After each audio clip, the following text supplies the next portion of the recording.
Reconstruction was a time period from around 1865 to 1877, and it was an effort to reintegrate Southern states back into the Union, as well as to find 4 million newly freed African Americans' place in American society. And if this is the type of content that you enjoy, you can find more at onemikehistory.com. If you'd like to support the channel, you can do so at my Patreon page or my Buy Me Coffee in the description below. Also, give us 5 stars on Apple Podcasts. But without further ado, let's get started. Tonight in Arkansas, there's a mother tucking in her daughter and turning off the light. A business owner is burning the midnight oil. An at-home dinner date is plating up possibility. And it's all happening under one roof. How? The power of a conversation, like the one John from Integrity Solutions had with First Horizon Bank about his vision for a sustainable mixed-use building. Now it's not just words, it's life. First Horizon Bank. Let's find a way. Go to firsthorizon.com/John. First Horizon Bank, member FDIC. From the outset of the Civil War, slavery was tied to the fight over states' rights, with the differences being between supporters of slavery and proponents of free labor, dividing the country politically, economically, culturally, as well as ideology.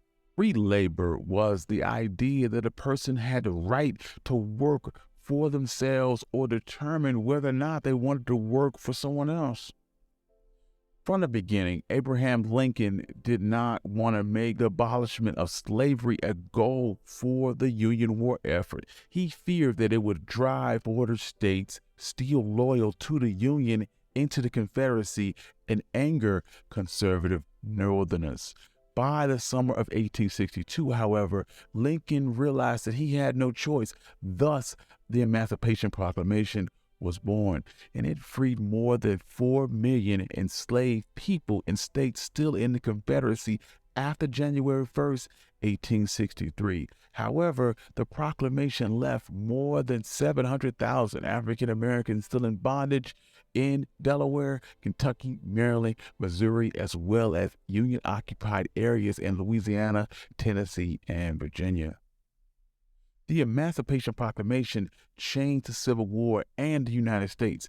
It ensured that a Union victory would mean a complete revolution in the South. However, it was still very unclear what that revolution would look like. In the fall of 1863, Lincoln began planning for the reunification of the United States, and over the next several years, Lincoln considered ideas about how to deal with Southern states involved in the rebellion. Under Lincoln's policy, men highly placed in the Confederate Army or government would not immediately regain their right to vote. Most Southern men would not be punished if they promised to support the United States government and accepted the end of slavery. Members of Congress viewing Lincoln's plan felt that it was too nice to the Confederates and did not go far enough to protect newly freed people. Congress countered Lincoln's policies with the Wade-Davis bill, which temporarily put former Confederate states under military control. This bill had the president appointing governors to oversee this transition of former Confederate states, and under these governors, majority of the voting population had to swear their loyalty, after which each state was required to pass a new state constitution that outlawed slavery. Like Lincoln's plan, high-ranking officials in the Confederate government or military men would not be able to vote, and only men who swore that they did not support the Confederacy would be able to vote for delegates who would then write the state's new constitution. Additionally, the Wade-Davis bill provided free people with limited civil rights. Lincoln refused to sign the Wade-Davis bill, so it never became law. In April 14, 1865, during the performance of Our American Cousin at Ford's Theater, any plans Lincoln had for Reconstruction would fall on Andrew Johnson. The assassination of Abraham Lincoln propelled the Vice President Andrew Johnson into the executive office in 1865. Johnson was a firm believer in states' rights and an unapologetic racist. In Johnson's eyes, the Southern states had never given up their rights to govern themselves, and the federal government had no right to determine voter requirements. Johnson showed very little concern over the status of free people, believing that they needed to be controlled by whites. He offered the South quick restoration into the Union, and his Reconstruction plan required provisional Southern governments to void ordinance of secession, pay off their war debts, ratify the 13th Amendment. All other matters, Southern state governments were given free rein, rebuild themselves as they saw fit. For former slave owners, they were being crushed by the South's economic downturn. Before the war, most Southern planters' wealth was dependent on their slaves and their land. So after the war, the federal government declared that Confederate dollars were worthless, and the planters lost their slaves as compensation. Given these financial issues, planters needed a docile, willing, or forced labor force to work for low wages. Employers were convinced that African Americans would not work without being forced to by stringent vagrancy laws, strict labor contracts, or the threat of violence. Former slave owners wanted to rule over their employees with the same authority they had done their former slaves. They were willing to accept the end of slavery, but they would not accept a world in which African Americans had the same rights as whites. As a result, employers would react violently to any challenge to their dominance, and as one Mississippi paper would summarize the attitude of most former slave owners, the true station of a Negro is that of a servant. The wants and state of our country demands that he stay servant. For free people, they were reluctant to work for whites because at the time they were expecting to receive land from the federal government. Free people argued that they deserved land because they had never been paid for their labor as slaves. But however, President Johnson will return all land that had been confiscated by the Union Army and distributed to formerly enslaved people by the military or the Freedmen's Bureau will revert back to its pre-war owners. Agents of the Freedmen's Bureau therefore traveled to the South, explaining that the government was not going to give them land, and these agents insisted that they instead work for labor contracts between employers and free people in order to give the South a reliable workforce. Such contracts were outlining wages and the kind of work that would be performed. At first, African Americans resisted signing these labor contracts because they wanted to hold out for owning their own land and were afraid of signing themselves back up to their old slave masters. So free people would protest these labor contracts, and some tried to exist on abandoned lands as self-employed families, planting crops, hunting, and fishing.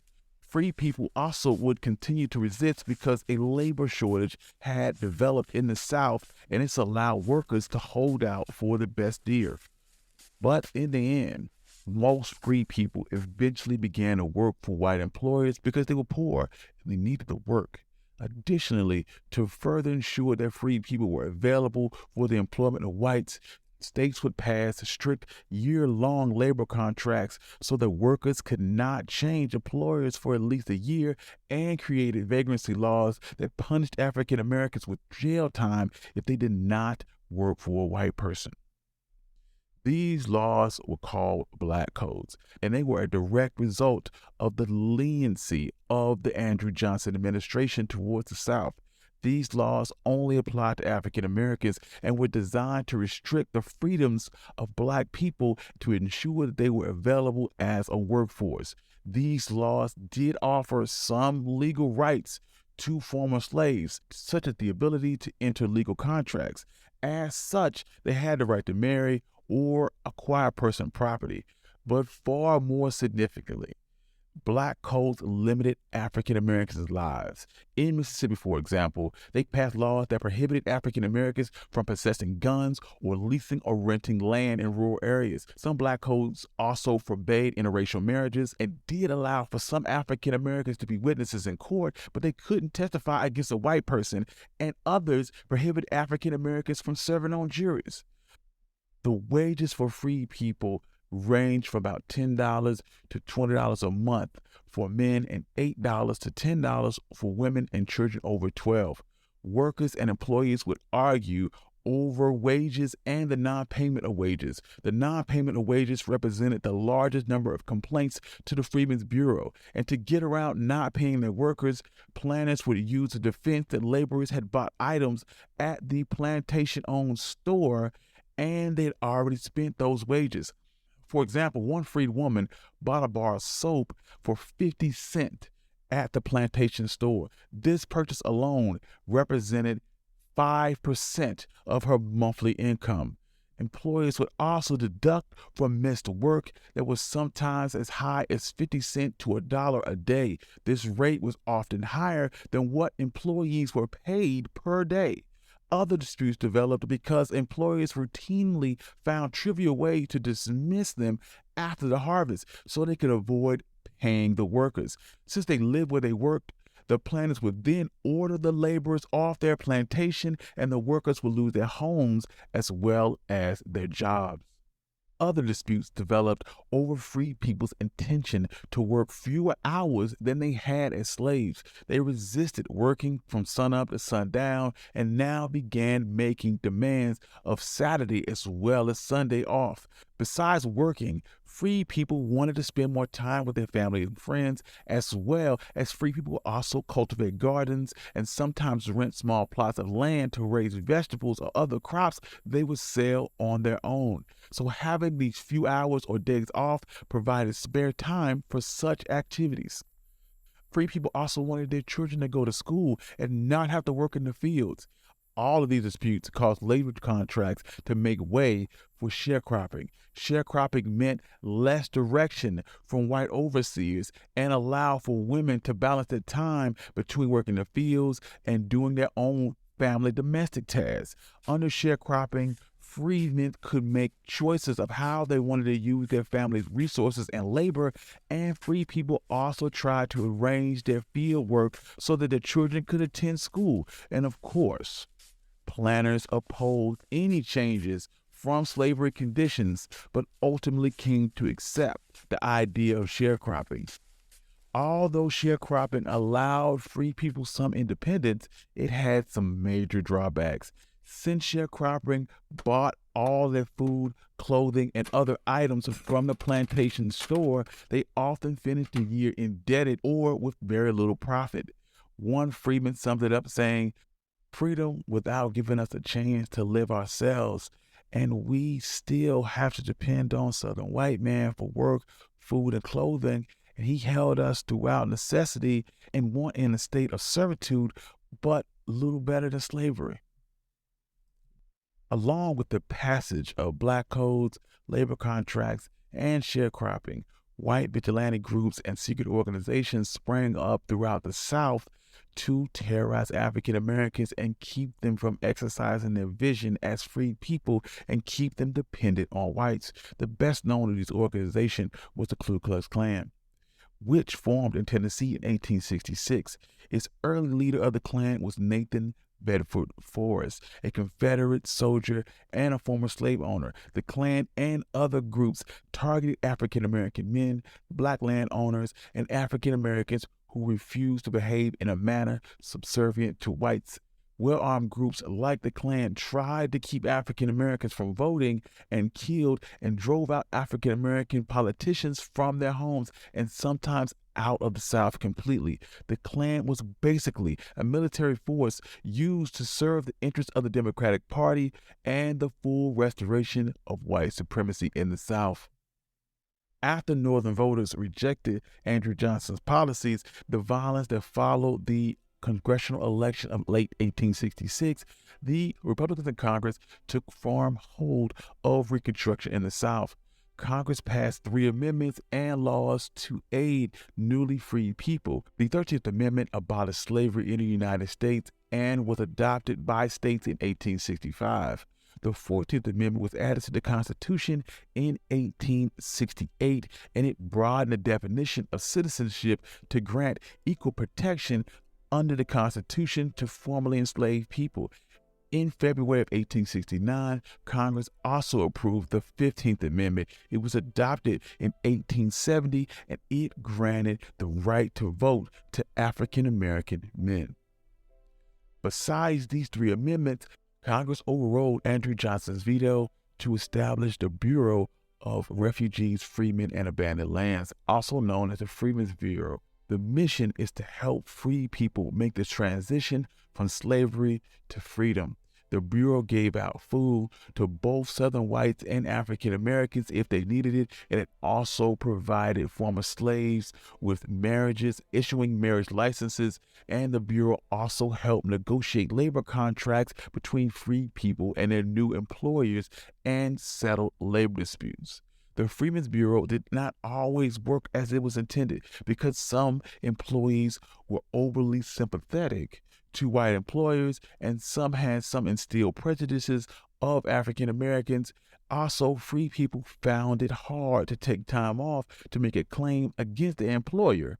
Besides passing legislation to set up the Freedmen's Bureau, Congress also passed the Civil Rights Act of 1866, which overturned discriminatory black codes in southern states that had been passed in 1865 to limit the rights of African Americans.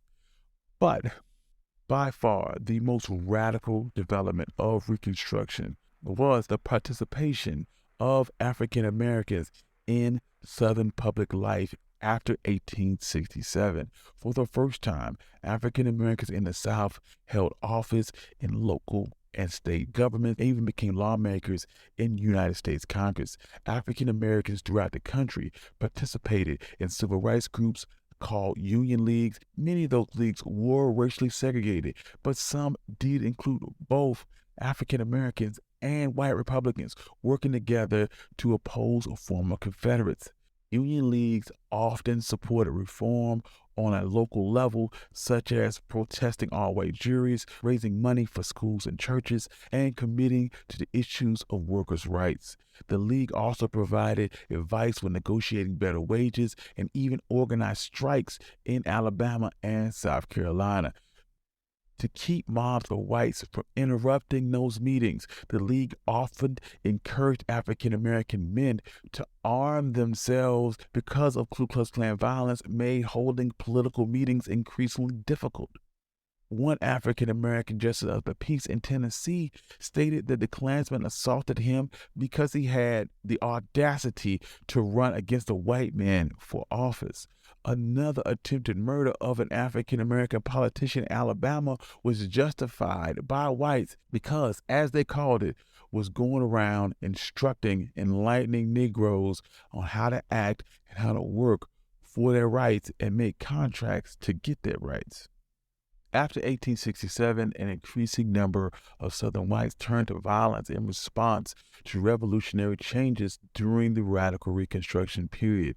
The Ku Klux Klan and other white supremacist organizations targeted local Republican leaders, white and black, and other African Americans who challenged white authority. White supremacy gradually reasserted its hold on the South after the early 1870s, and support of Reconstruction would start to wane. Republicans would slowly become more conservative, and in 1874, the Democratic Party would take control of the House of Representatives for the first time since the Civil War.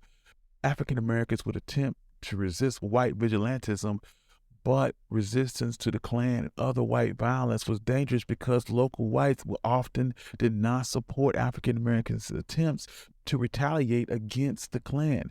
Also, armed confrontation with Klan members, other vigilantes, would increase the likelihood that whites will retaliate and spread violence against African Americans.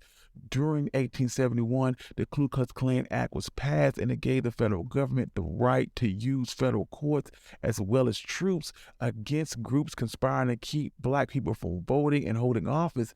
The violence declined for a short time period in the South.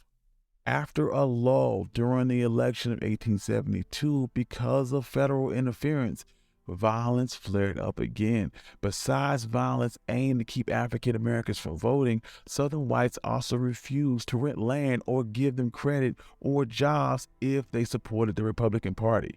During this time, Northern commitment to Reconstruction would continue to wane.